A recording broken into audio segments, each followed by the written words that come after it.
Hi everyone. Today we are going to discuss measures of central tendency under that arithmetic mean individual series shortcut method எப்படி use பண்றோம் அப்படின்றத discuss பண்ணலாம். நம்மளோட last செஷன்ல பாத்தீங்கன்னா individual சீரீஸ்ல direct method கிட்ட problem work out பண்ணிருப்பேன் arithmetic mean.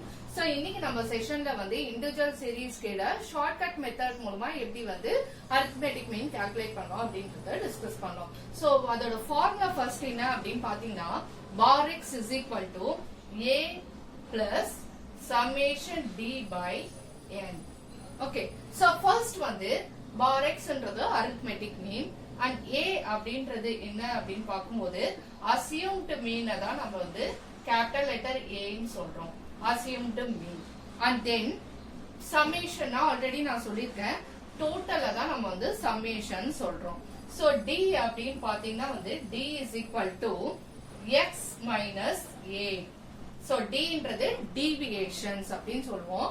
so x minus a and then n அப்படின்றது individual series பொறுத்த வரைக்கும் number of observations குறிக்கிறது தான் n அப்படின்றது. small letter n individual seriesல small letter n use பண்ணுவோம்.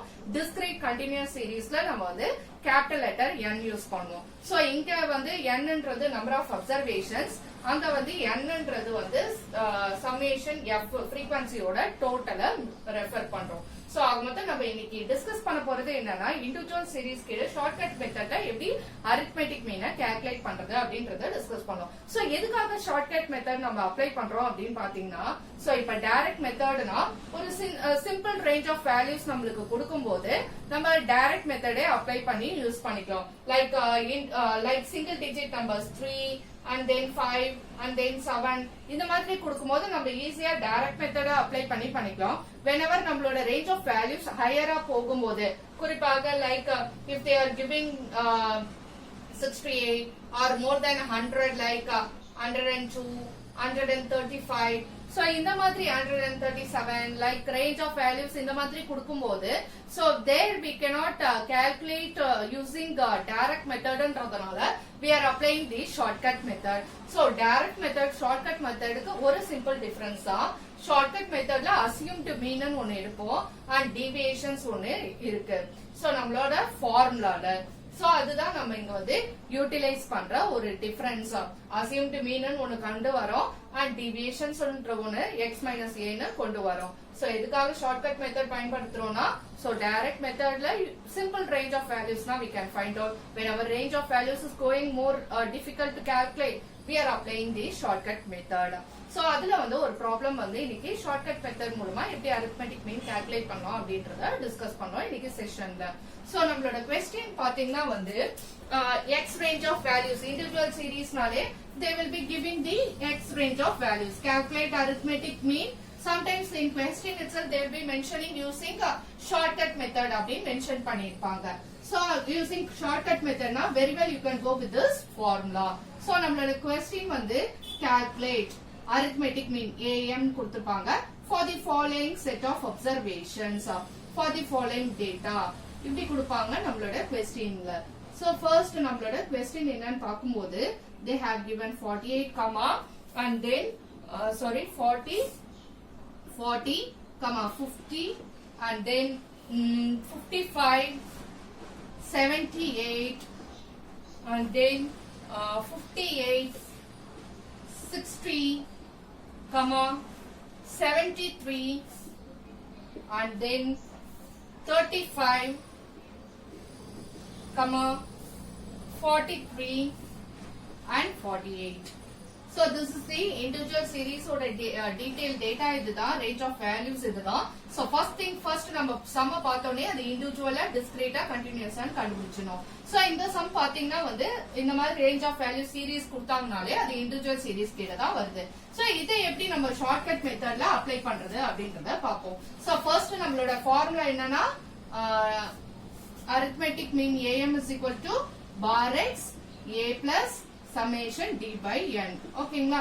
சோ ஃபர்ஸ்ட் நம்ம ஸ்டாட்டிஸ்டிக்ஸ் பொறுத்தவரைக்கும் எப்பயுமே நம்ம டேபிள் ஃபார்ம் பண்ணிக்கணும்.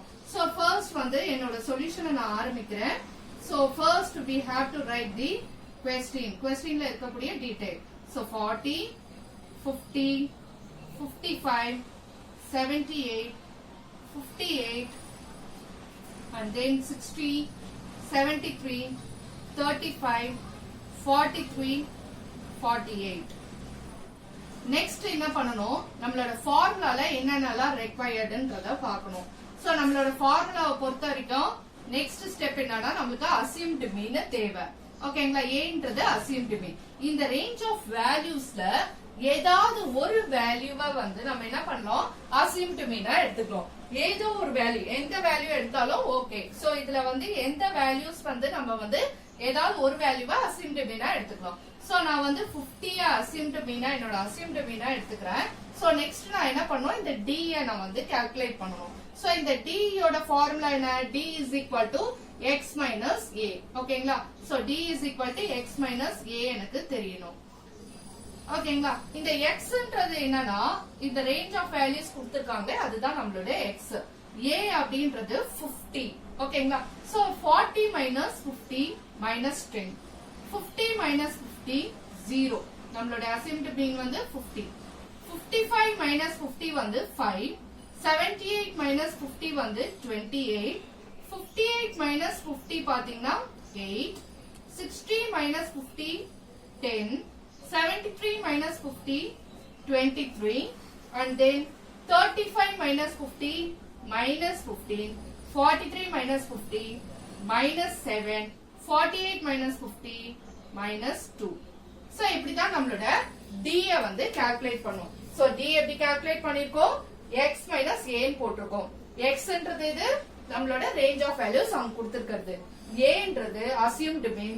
இந்த ரேஞ்ச் ஆஃப் வேல்யூஸ்ல ஏதாவது நம்ம வந்து assumed mean எடுத்துக்கலாம். So 50 ன்றத நான் assumed mean எடுத்துக்கிறேன். So ஒரு நம்பரையும் இந்த 50 ஆல மைனஸ் பண்ணுங்க. 40 minus 50, 50 minus 50. So மைனஸ் பண்ணி இந்த காலம்ல ஃபில் பண்ணிக்கோங்க. So இப்போ நம்மளோட ஃபார்முலா ஆக்சுவலி நமக்கு என்ன தேவைனா சம்மேஷன் d தேவை. So இதான் d காலம் and d ஓட டோட்டல் பண்ணீங்கன்னா உங்களுக்கு சம்மேஷன் d. சம்மேஷன்னா டோட்டல் அர்த்தம். இந்த காலமோட டோட்டலை பண்ணீங்கன்னா அதுதான் வந்து சம்மேஷன் d. So நம்மளோட கால்குலேட்டர்ல போட்டு பாருங்க summation d ஓட வேல்யூ எவ்வளவு வருதுன்னு. So minus 10 plus 5 plus 28 plus 8 plus 10 plus 23 minus 15 minus 7 minus 2 பண்ணீங்கன்னா எவ்வளவு வருதுன்னு கால்குலேட்டர்ல பாருங்க. So summation d ஓட டோட்டல் பாத்தீங்கன்னா 40 வருது. ஓகேங்களா, சோ இப்போ arithmetic mean வந்து கால்குலேட் பண்ணுங்க. இதான் நம்மளோட டேபிள். சோ நெக்ஸ்ட் நம்மளோட arithmetic mean இந்த டேபிள் கீழ ஃபார்முலாவை எழுதிக்கோங்க.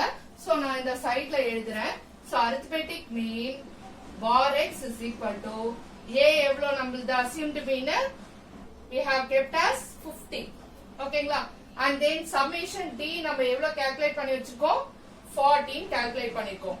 n ன்றது என்ன ரெஃபர் பண்ணுது, number of observations. எத்தனை நம்பர்ஸ் இருக்குன்னு கவுண்ட் பண்ணுங்க क्वेश्चनல. 1 2 3 4 5 6 7 8 9 10. So 10 values இருக்கு. So அதனால small letter n number of observations is equal to 10. So இப்போ நம்மளோட ஃபார்முலா என்ன, a plus summation d by n. So a ன்றது எவ்வளவு நம்மளுக்கு, a ன்றது எவ்வளவு நம்மளுக்கு கொடுத்திருக்காங்க, கண்டுபிடிச்சு வெச்சிருக்கோம், நம்ம 15 வெச்சிருக்கோம். And then summation d எவ்வளவு 40. And then number of observations எவ்வளவு கொடுத்திருக்காங்க 10. So இப்போ நம்ம ஃபர்ஸ்ட் கால்குலேஷன் பண்றோம் அப்படின்னா ஆல்வேஸ் இத வரைக்கும் நம்ம வந்து கால்குலேட் பண்ணி முடிச்சிடணும். முடிச்சிட்டு அதுக்கப்புறம் தான் இந்த நம்பரோட நம்ம ஆட் பண்ணணும். சோ நம்ம இப்ப சப்போஸ் வந்து 50 plus 40 divided by 10 போட்டா நம்மளோட வேல்யூ வந்து தப்பாக காட்டும். சோ அதனால நம்ம எப்பயுமே வந்து இந்த பார்ட்டை முடிச்சிட்டு ஃபைனலா தான் assumed meanோட ஆட் பண்றதுனாலோ சப்ட்ராக்ட் பண்றதுனாலோ பண்ணும். சோ 40 divided by 10 போட்டீங்கன்னா 4 வரும் நம்மளுக்கு. சோ 50 plus 4 இருக்கு. சோ 54 தான் நம்மளோட ஆன்சர். சோ இந்த ஆன்சருக்கு பேர் என்னது, arithmetic mean. Therefore arithmetic mean bar x is equal to 54. So இதுதான் நம்மளோட இண்டிவிஜுவல் சீரீஸ்ல ஷார்ட்கட் மெத்தட்ல எப்படி சால்வ் பண்ணோம் அப்படின்றது இந்த மெத்தட். ஓகேங்களா, சோ இந்த செஷன்ல நம்ம வந்து arithmetic mean individual series type of ப்ராப்ளம்ல ஷார்ட்கட் மெத்தட் யூஸ் பண்ணி என்ன ஃபார்முலா யூஸ் பண்ணோம் அண்ட் அது கீழே டைப் ஆஃப் சம்ம வந்து ஒரு ப்ராப்ளம் மூலமா நம்ம வந்து டிஸ்கஸ் பண்ணிருக்கோம். Thank you so much.